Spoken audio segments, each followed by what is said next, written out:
Alright, back at it again, zone 2 today, February 4th. A ver. Hágale mi. Ok. Gracias.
We're listening to the Bhagavad-gita chapter 1 discussion.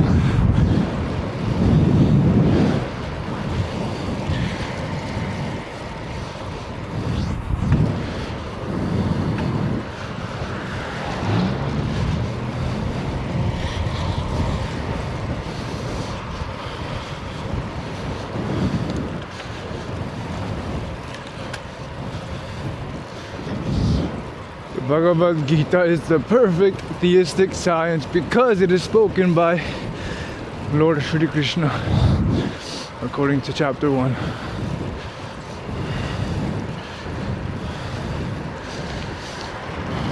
Ooh, what the fuck? 152, shit, I gotta lower it, man.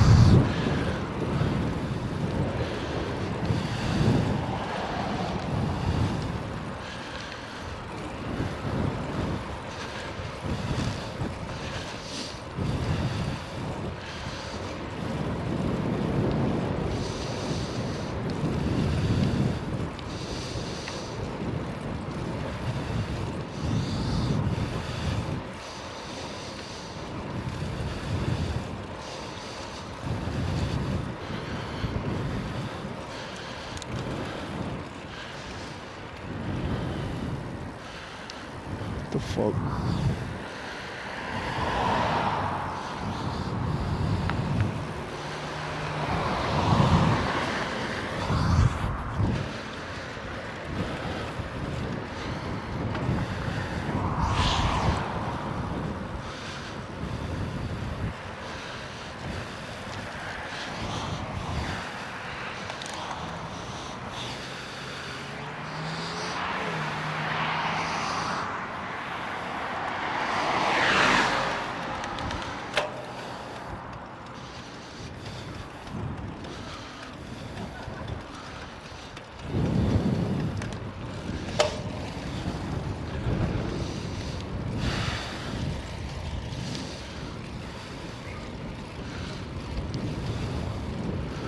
Seven miles an hour? I'm going 7 miles an hour.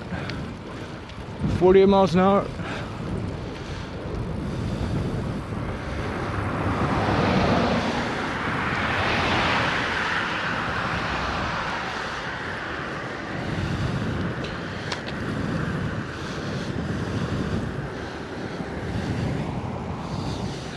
So, Dhritarashtra is part of the Kuru dynasty, the Kuru clan, and his family are called the Kauravas, and his family is going up against the Pandavas in the Battle of Kurksetra. Kurksetra is like a religious field or whatever in India. What the fuck was that? Uy, 111. I'll pick it up. And so the Pandavas and the Kauravas are part of the same dynasty, the Kuru dynasty. And Dhritarashtra, I hope I'm pronouncing it correctly. I'm not botching that name, it's a tough name. Has a secretary named Sanjaya. And Sanjaya was he can see, they're both in a room, but Sanjaya can see visions. And so whatever his name is, Dharashtra, asks Sanjaya, and Dharashtra, what's his name? Yo? Let me look up his name real quick.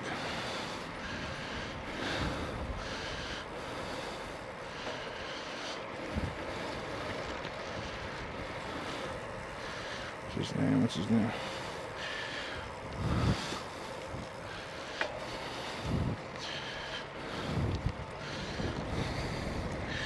Dhritarashtra. Dhritarashtra is the father to whatever. They're in a room and Sanjaya has vision power, so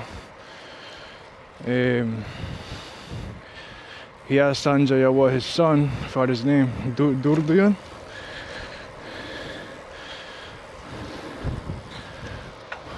What his son is doing on the battlefield, you know, what's going on in the battlefield. Sanjaya is explaining that to him. But Dhritarashtra is worried because the Kauravas are impious, they're morally corrupt people, and the Pandavas are pious, so that's why Lord Krishna is on their side. And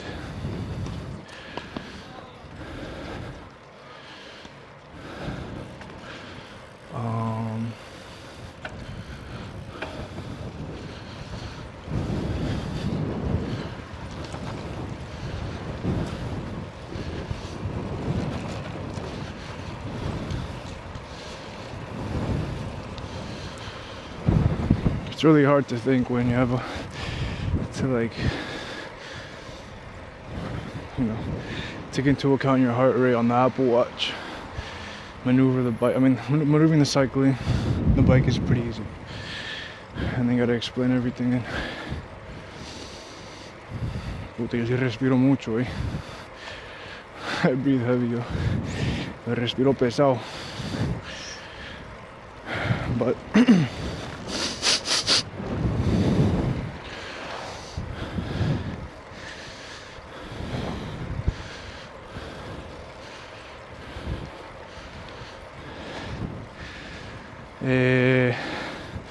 Okay, so the Kauravas are morally corrupt, and so he's worried his son is about to lose, because Lord Krishna is on the Pandavas' side with Arjuna the warrior. And so they explain that. So the first verse in the Bhagavad-gita, chapter 1, verse 1 is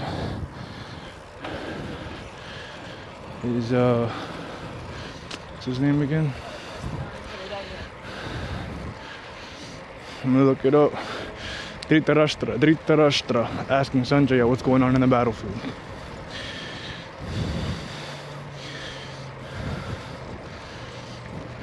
And since Kurksetra is a holy place, it might influence the outcome of the battle.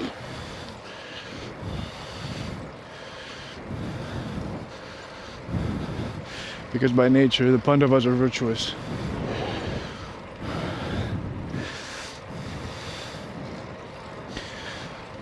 Sanjaya was a student of Vyasa, and Vyasa gave, I guess, the vision power to Sanjaya.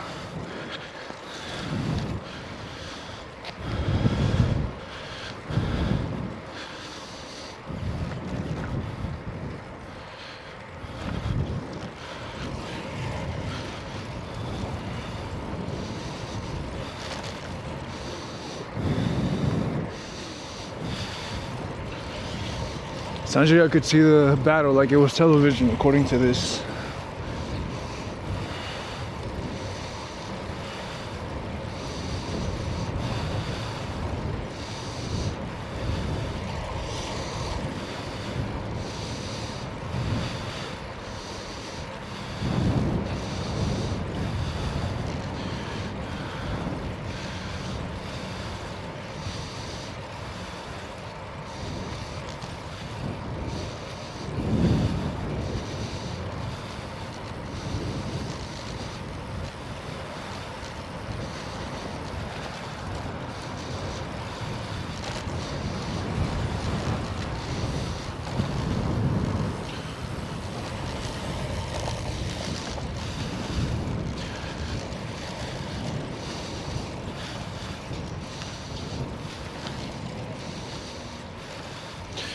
Duryodhan, that's the name of Dhritarashtra's son. Duryodhana. I butchered that.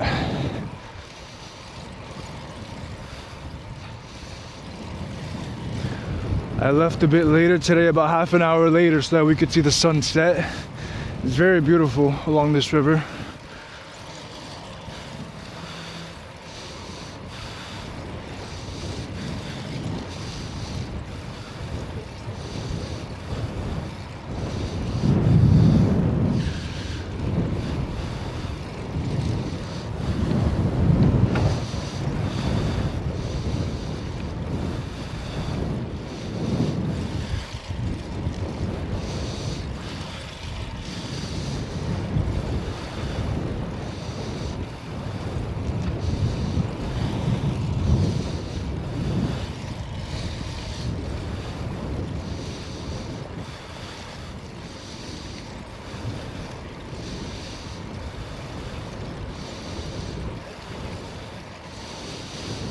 In a similar way that Dhritarashtra was blind from birth, visually, he knew that his sons were blind spiritually and religiously.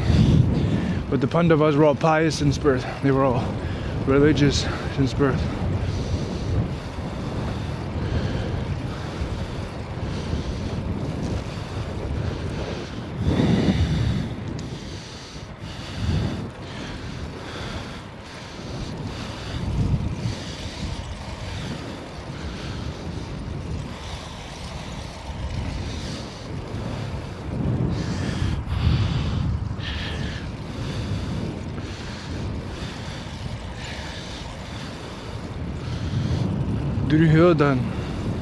Duryodhan, son of Dhritarashtra.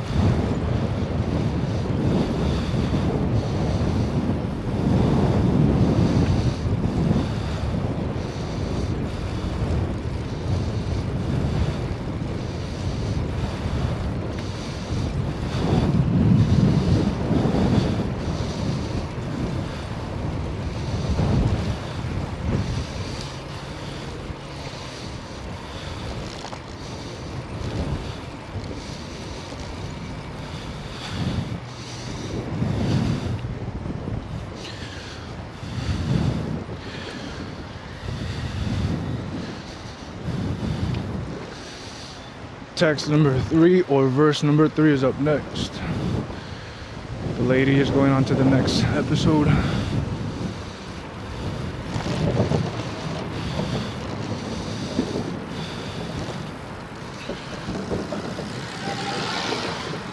Marica. You can't have motorized vehicles on this path, yo.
I'm sorry, but the names in the Bhagavad-gita are very hard for a Western mind who knows English and Spanish, not Sanskrit.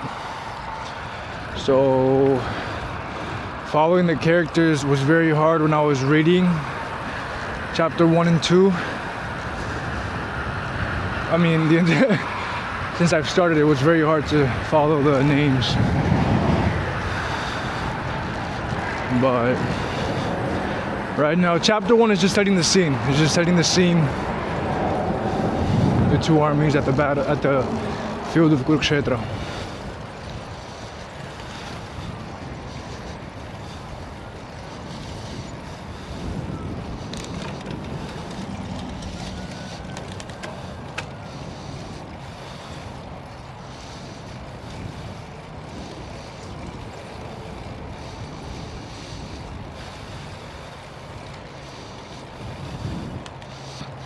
There's so many sons and warriors, and they name a lot of them in the chapter 1, like saying that they're at the battlefield, naming which warriors are on what side,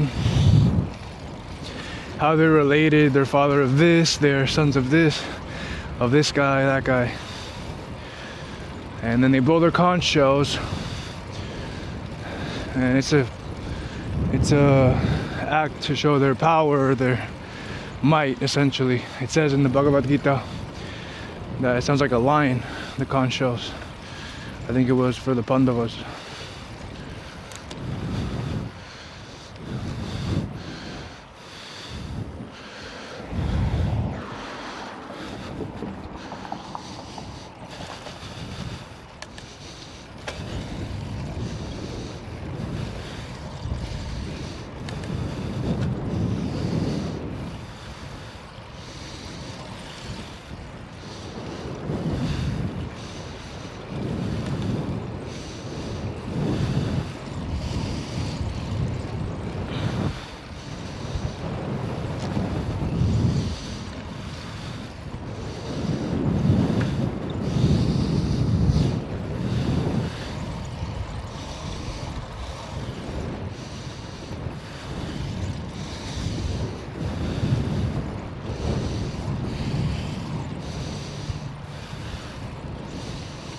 I'm not really sure if the relations and the names matter, but because they're not really teaching us anything, but chapter 1 is necessary to set the scene.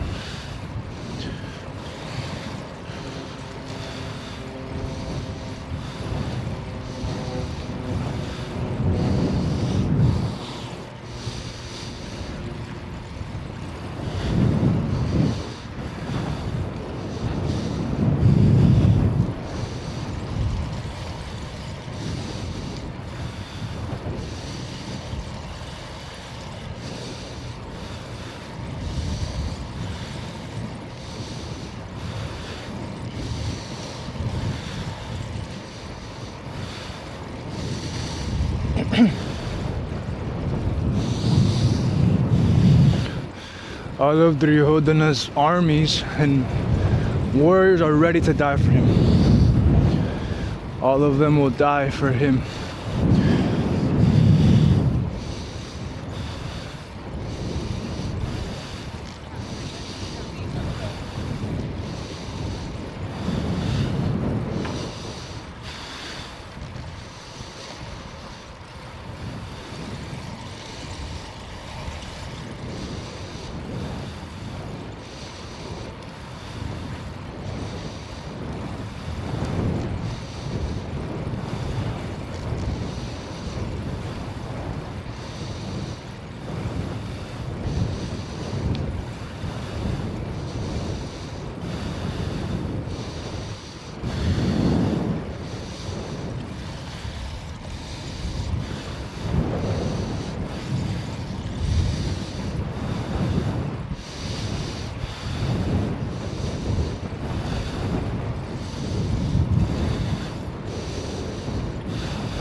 So Duryodhana and the Kauravas have Bhishma, the grandfather warrior, essentially one of the best warriors.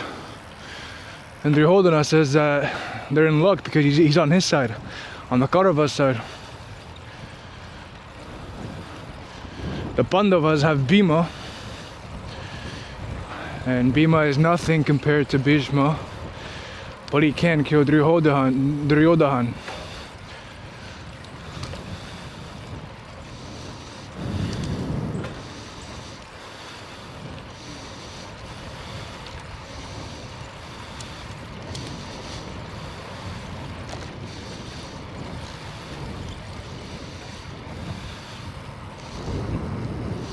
I want to go faster, so much faster, but my Achilles won't allow it.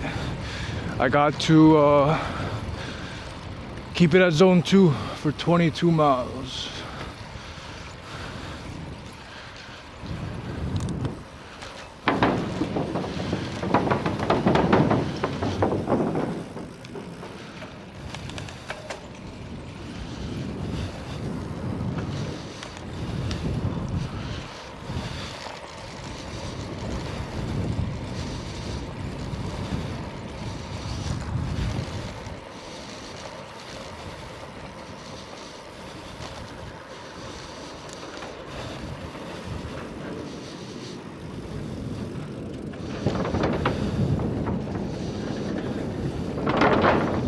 Thank you.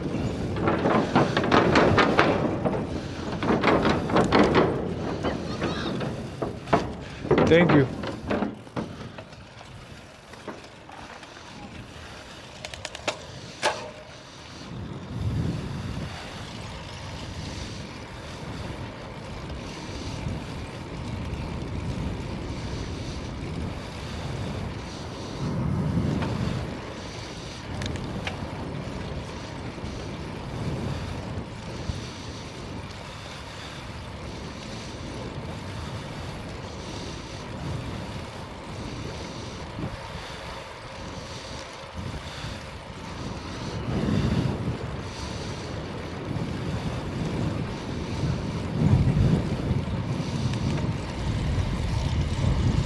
Why does my bike sound like that?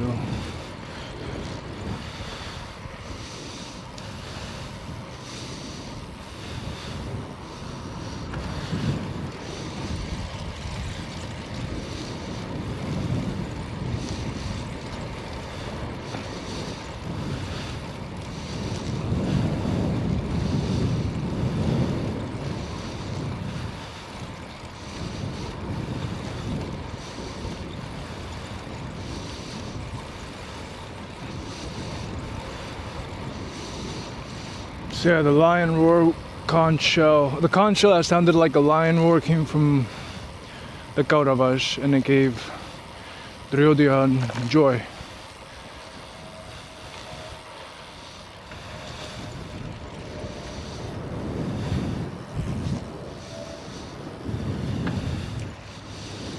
Para darle ánimo, to give him some motivation.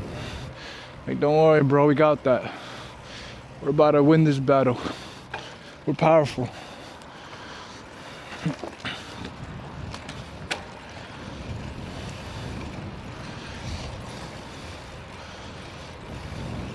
But Lord Krishna is on the other side, yo.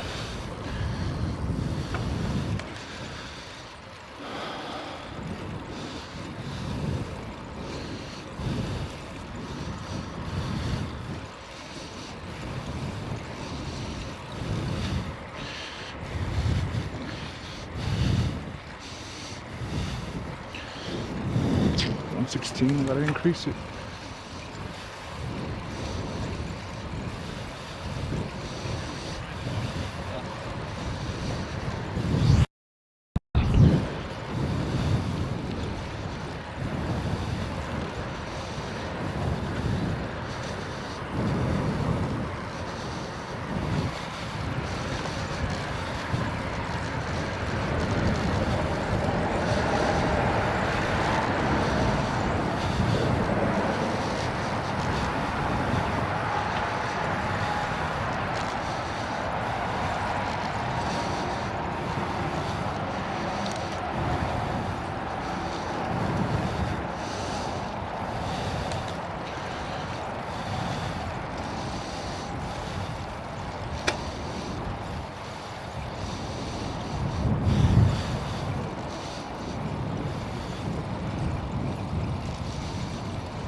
There's a lot of wind today. Gotta check the weather app. I'm gonna see why, or what's the miles per hour of the wind and the direction.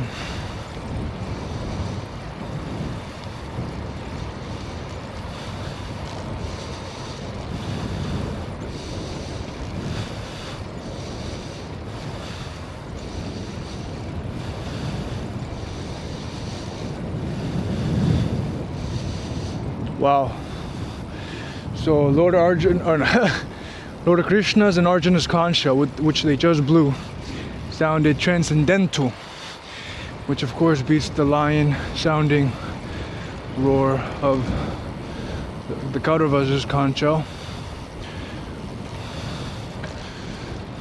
signifying the defeat of the Kauravas, or foreshadowing it.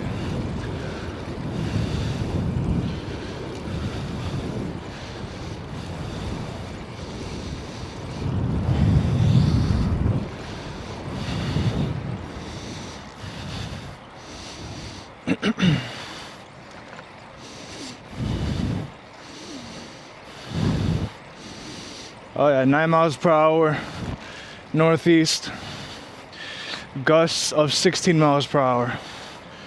It's not that bad. It's average. Would have been better if it was like 4 miles per hour. But well, riding in 15 miles an hour is insane. 20 miles an hour with gusts of 30, that's tough, man. That tires you. Damn.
The Lord directly controls the senses of all jivas.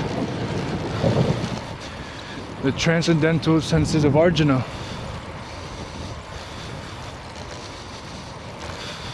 Hrishikesha, that's the name I was looking for. Hrishikesha, the controller of senses. Hrishikesha.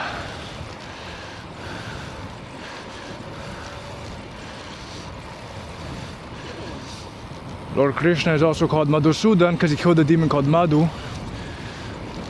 And Govinda, something with cows, that's why they call him Govinda. So Lord Krishna has a lot of names. You see in the some of the translations, they call him Sri Bhagavan.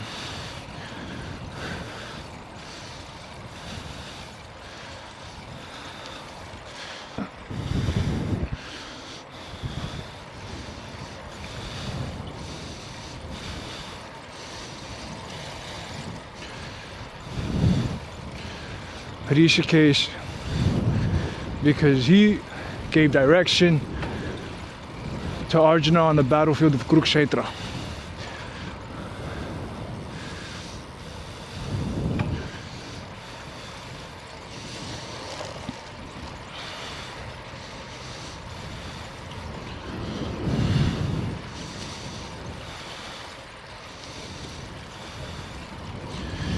Man, I want to sprint so bad.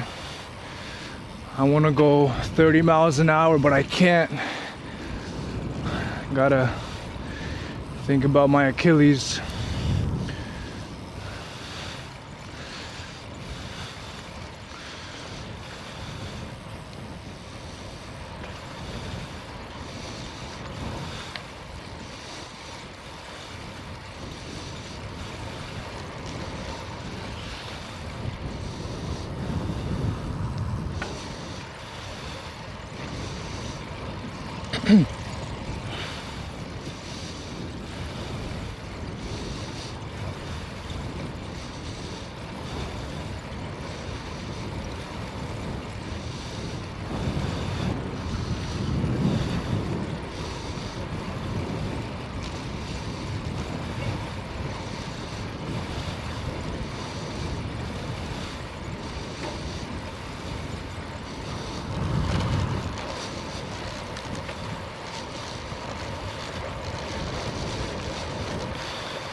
I love how this lady sings the Sanskrit.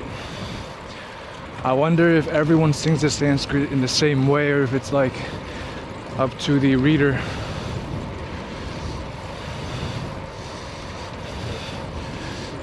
Beautiful language though.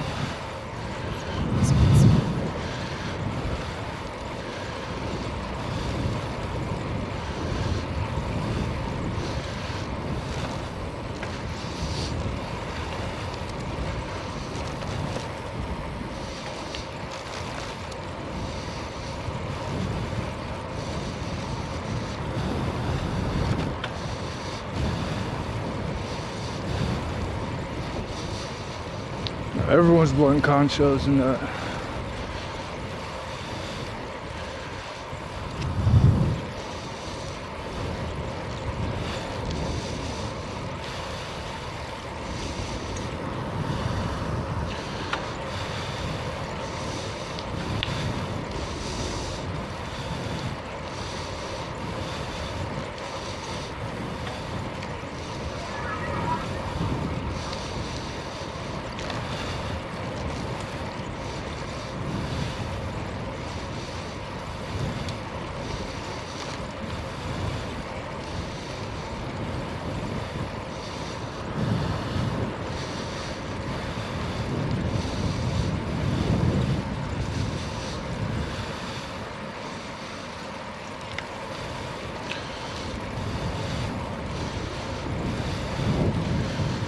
Wow. So now all of the Kauravas are gonna perish because of fault of King Drihashtira for disregarding the Pandavas. Now his family and army is gonna die in this battle. Yo, that's sad. But that's what you get, I guess, when you're impious and immoral. In this story, at least.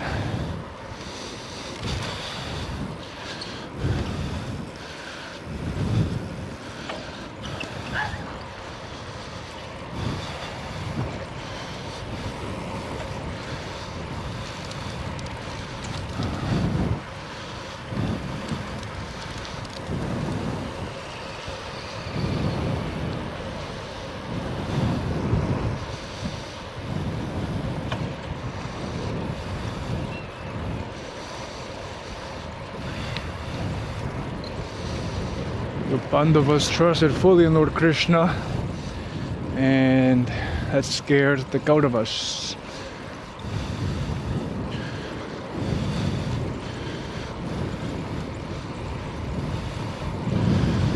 Essentially, he's saying that as long as you have faith in God, you will always win. That's what they were saying with that. Hare Krishna, ma'am. Yo, she never mentioned her name. I don't know what her name is, so I just say she. I'm talking about the reader of this audio book on Spotify.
So Arjuna on his chariot had a flag, the flag of Haranam, and apparently it's a symbol of victory.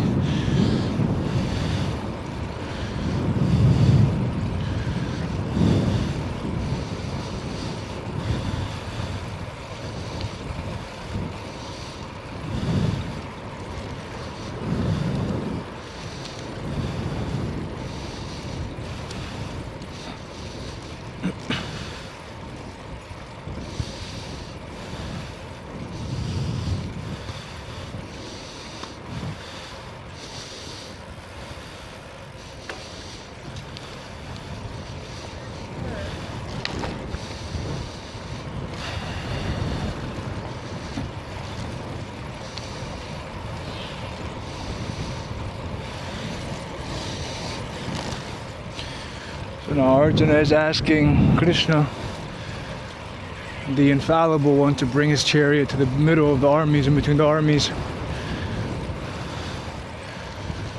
to see who he's up against.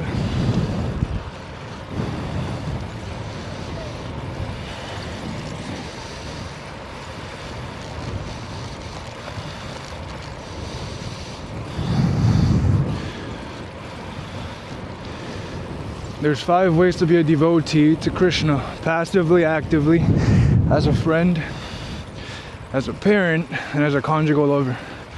Arjuna is a friend.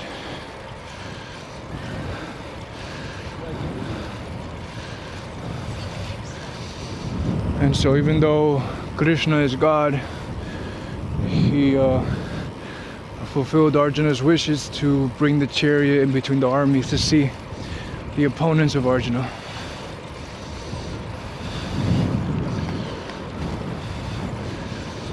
Rishikesha, Lord of total senses.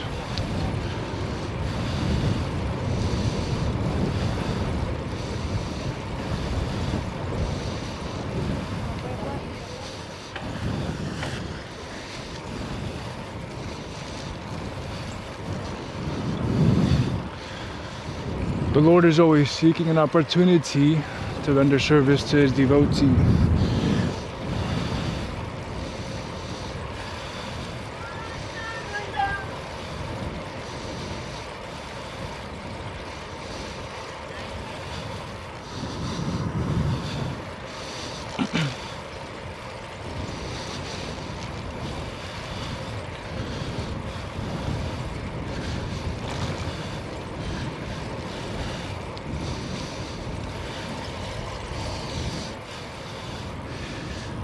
He takes greater pleasure in serving devotees. Like, because Arjuna asked for him to do something, and he did what Arjuna said. He takes greater pleasure in that than giving orders to Arjuna. That honestly is a humble God right there.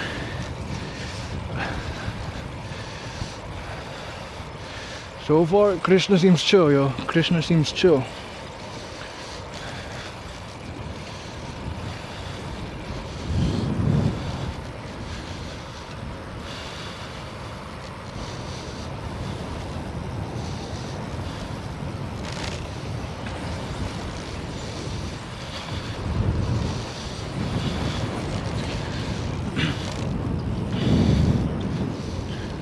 Arjuna did not want to fight, but Duryodhana, the son of Drihastra, whatever his name is, the prince of the Kauravas, or yeah.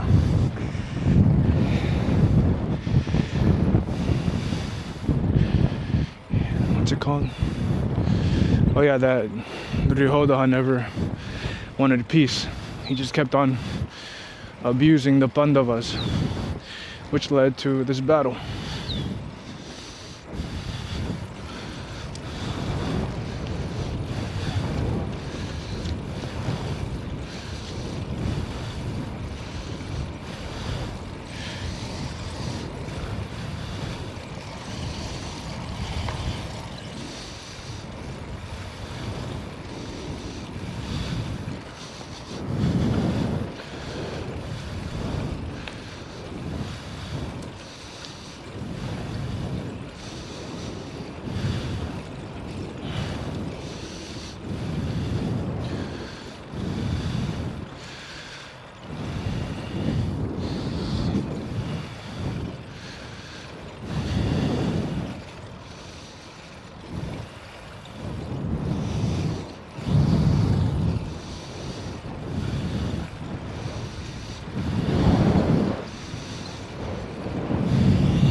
One who conquers sleep is Gudakesh.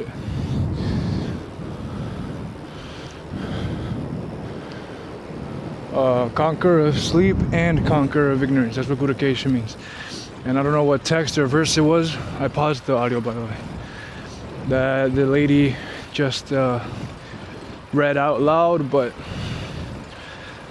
Sanjaya was Sanjaya Uvacha. Whichever one I forgot, means Sanjaya said. So now Sanjaya is explaining that Arjuna, because Arjuna was called Gudakesha, conqueror of sleep and ignorance, was brought to the forefront of the two armies just to see. And Krishna did fulfill his wishes of going up to see who he's up against. But Arjuna, you know, in his morality and the reason why he's a conqueror of ignorance, because it makes sense, you know, he does not want to kill his family or friends.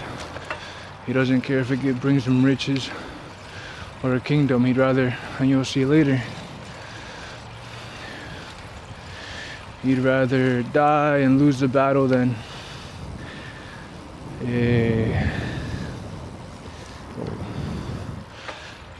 win the battle. And you know, he's very selfless, and so you'll see that Krishna likes this, and that's why he decides to give Arjuna the word and the belief of God, Krishna himself. Kudakesha, conqueror of sleep and ignorance. Cool.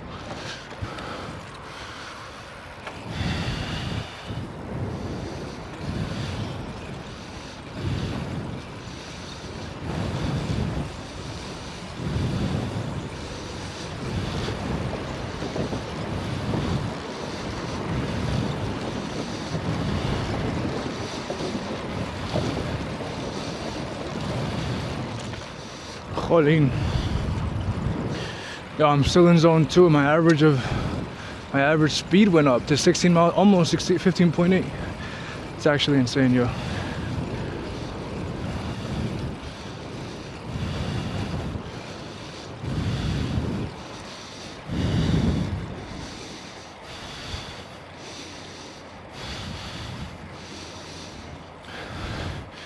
Since Krishna is Hrishikesha, he can understand the senses of Arjuna and his motivations as to why he wanted to go up between the two armies and see the opponents.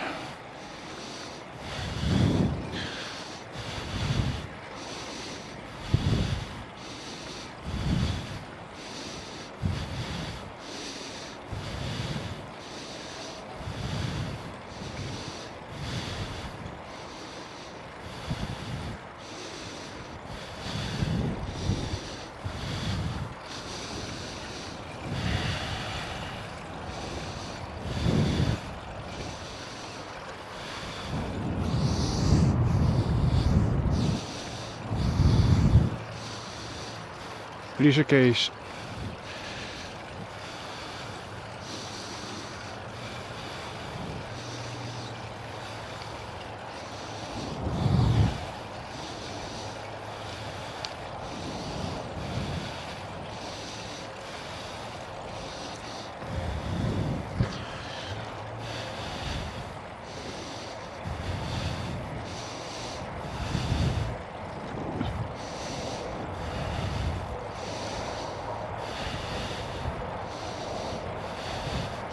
Torres Gemelas, Twin Towers, almost mile 15.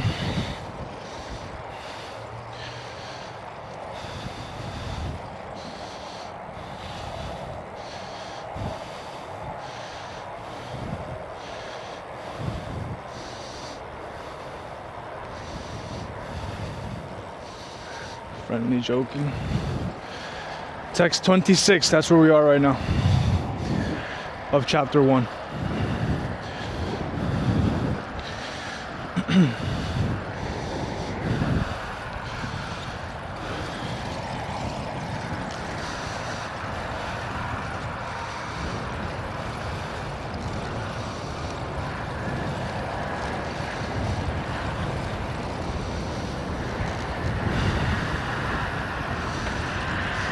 So text 26, chapter 1, text 26, verse 26 in the Bhagavad-gita as it is, explains that Arjuna is now up there at the front lines and he can see friends, relatives, fathers, grandfathers, teachers.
Arjuna Uvacha. So Uvacha means said in Sanskrit.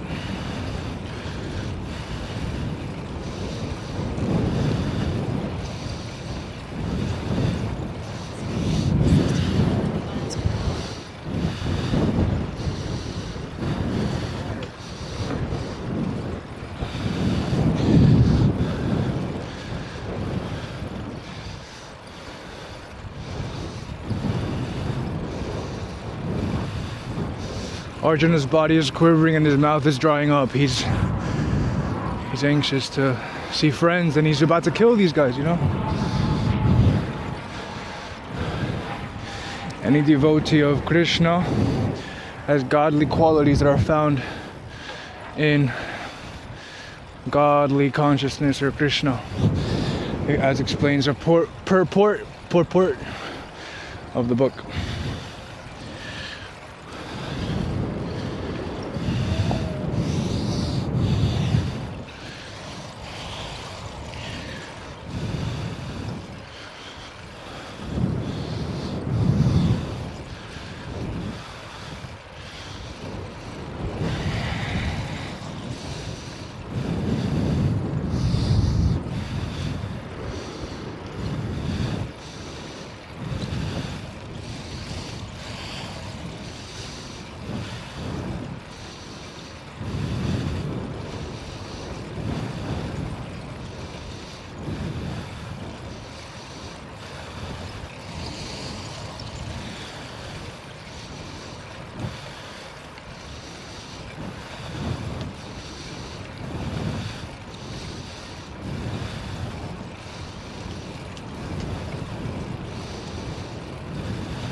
out of compassion, Arjuna, his physiological state just changed. He felt compassion. He was soft-hearted, a characteristic of a pure devotee of the Lord. I'm just reiterating what she's saying.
Oh man, 110. 110.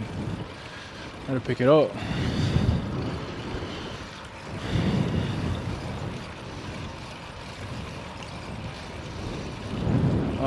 I paused the audiobook for a sec.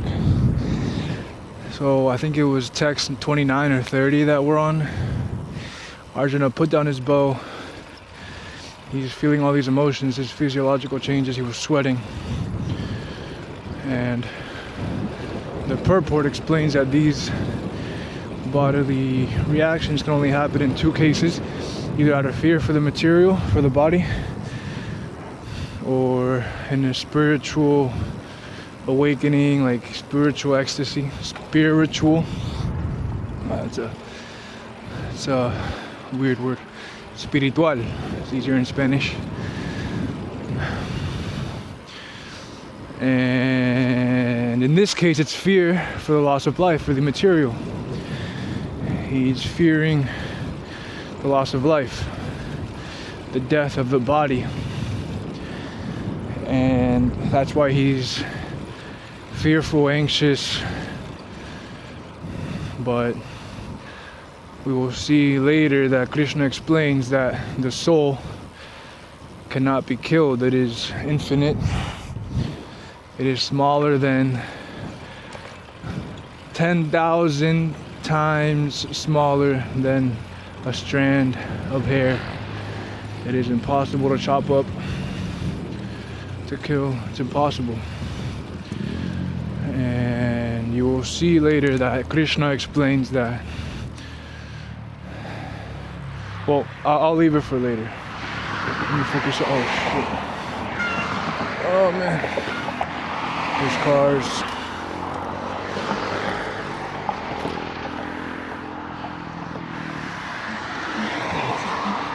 Ba, ba, ba, ba, ba, ba, ba. Alright, let me press play.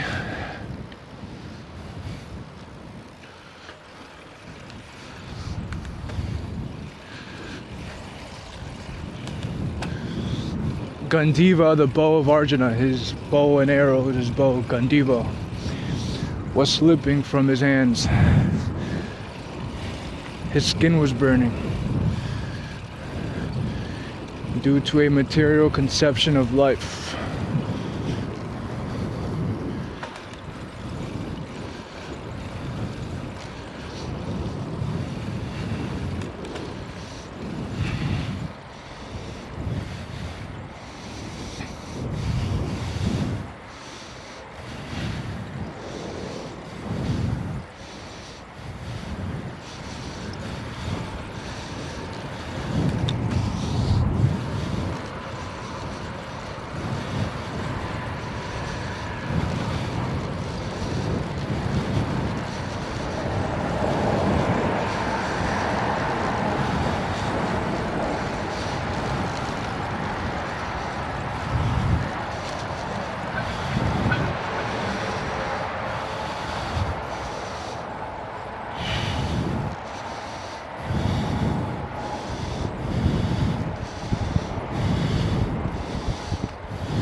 Text 30.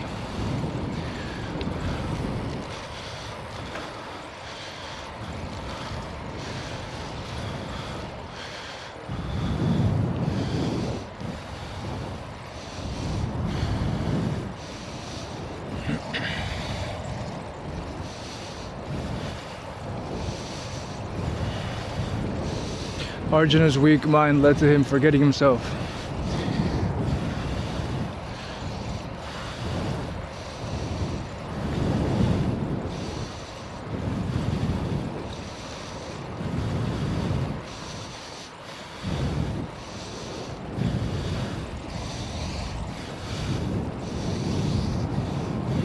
This wait,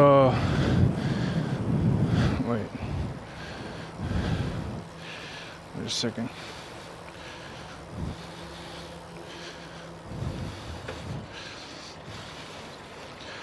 Such fearfulness and loss of mental equilibrium takes place in persons who are too affected by material conditions. I'm just reiterating what she said.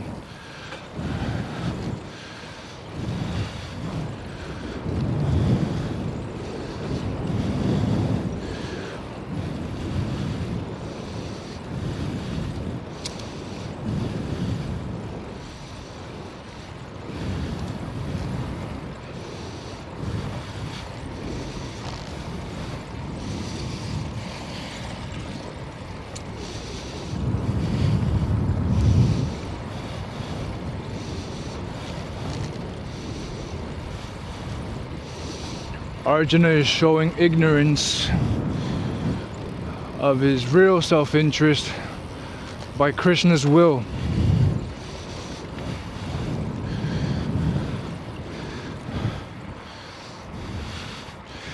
So essentially, she's saying that as long as you serve the will of Krishna, you will not worry about the material effects or outcomes of life. That the man who just serves Krishna and devotes every action to Krishna will never have to worry about his senses, his pain, all that stuff. Respect, yo, respect. Alright, let me press play. Let me press play.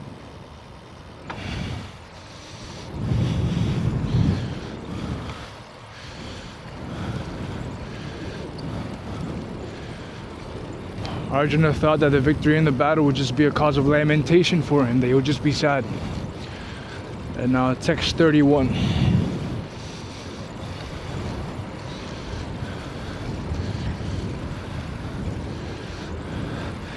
I do not see how any good can come from killing my own kinsmen in this battle, nor can I, my dear Krishna, desire any subsequent victory, kingdom, or happiness. Beautifully put. I love that text. I mean, no, logically, to a moral being that makes sense, you know?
Oh, 147.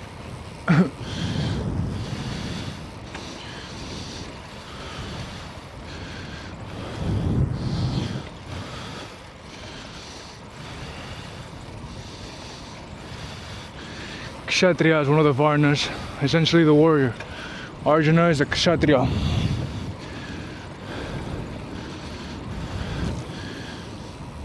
And he must fight, that's his duty.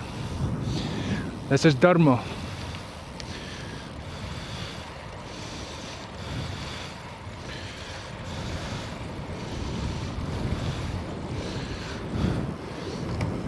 He wants to just go to the forest and live in a secluded life of restriction. So he must not kill his family. But that is wrong, according to Krishna.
In this long text or verse, I believe it's text 32 to 34, or verse 32 to 34, 32 to 34, Arjuna is asking,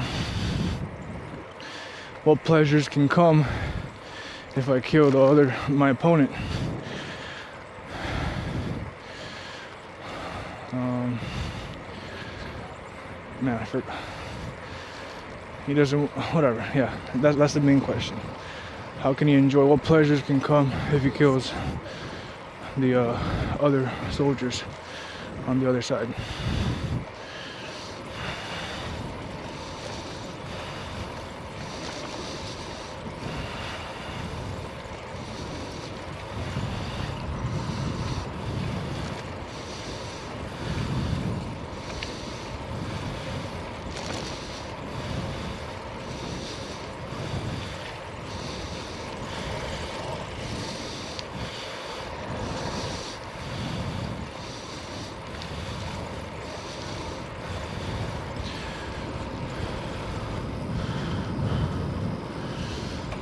So I paused it for a sec, and the purport, they explain that in the Sanskrit they refer to Krishna as Govinda, or controller of the senses, I believe, for the cows. And so Arjuna is essentially asking, how can doing this action fulfill my senses? My pleasure in, I won't get any pleasure in this battle, in doing what I must. But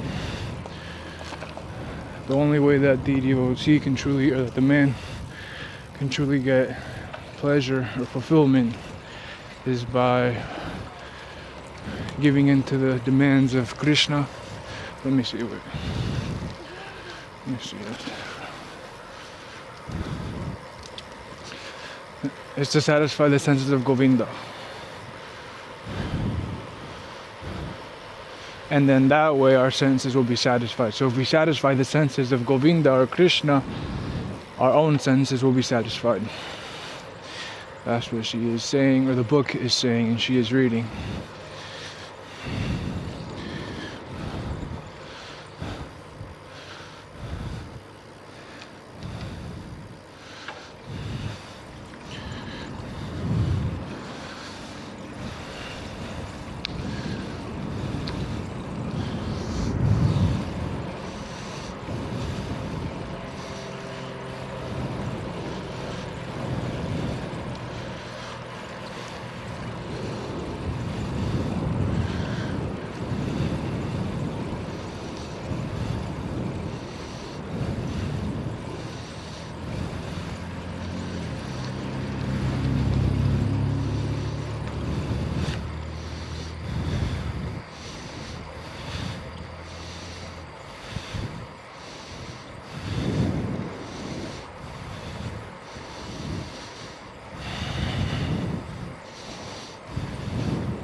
So everyone wants to share the opulence that you win when you conquer a kingdom, but since the friends and families are going to die on the opposite side, well, you can't really share that, and that's why he feels compassion. And wait, give me a sec. That's why he feels compassion. But all these thoughts and feelings are all part of the material world, not of the transcendental. That is what the book explains.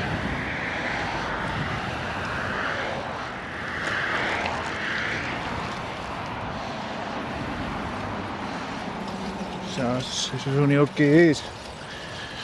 Fuck. What the fuck is that noise? Oh man.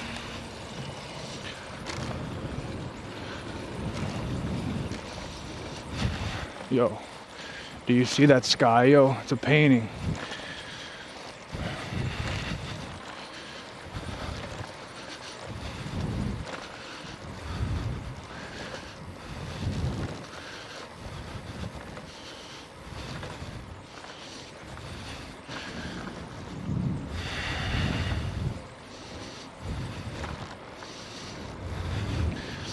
So Arjuna wanted Krishna to kill for him. He wanted Krishna to kill the other side. Arjuna did not want the blame, but it will be disclosed in future chapters that this act was already done. These people were already dead, and Arjuna was just a means to an end. He was an instrument in the act, in the process. Yo, wait a minute.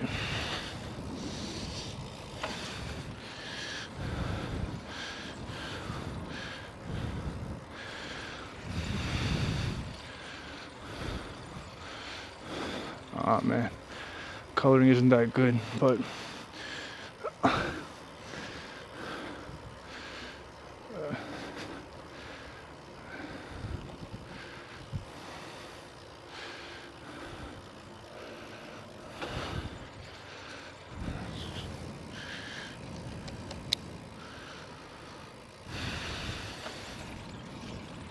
Arjuna wanted to excuse the miscreants, but Krishna does not allow that. If you mistreat his devotees, then you must, I guess, face the consequences.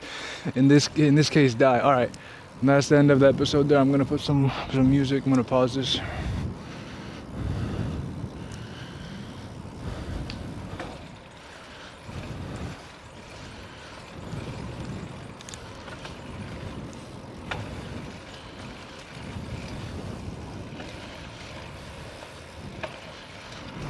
Yeah, my heart rate went down, but it is what it is. Today was supposed to be light. Alright, wait one sec. Let me show you put on. Pongamos, me dejan paz. Evitar a dor.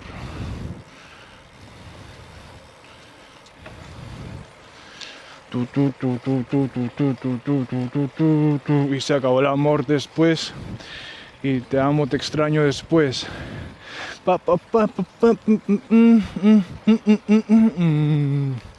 Se você não me queria, não devia me procurar, não devia me iludir, nem deixar de me apaixonar. Se você não me queria,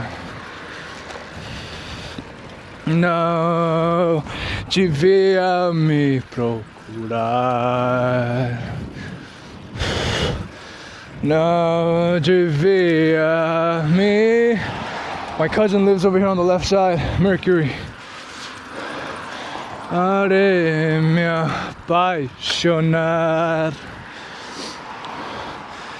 evitar a dor.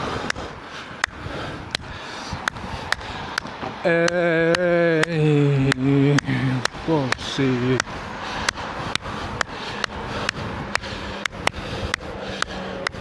este é... Ei, ei, muito bem.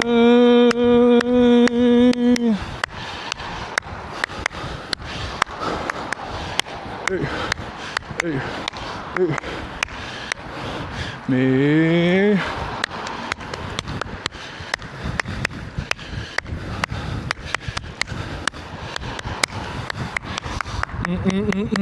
me procurar.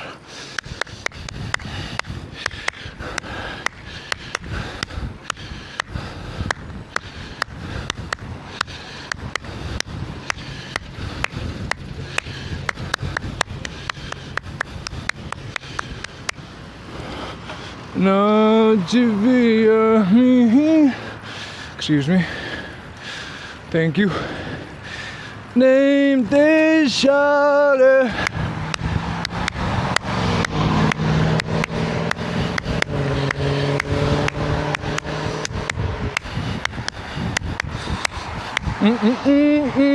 What? Yo, it's not getting my heart rate. Come on. Oh, is it because I'm clapping? Yo, 166. Nah. No. I gotta lower it then.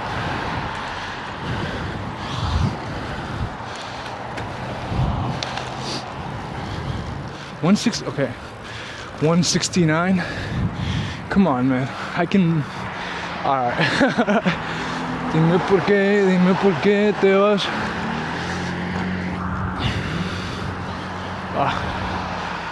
A tu lado te quiero. Uy, marica. Almost got distracted.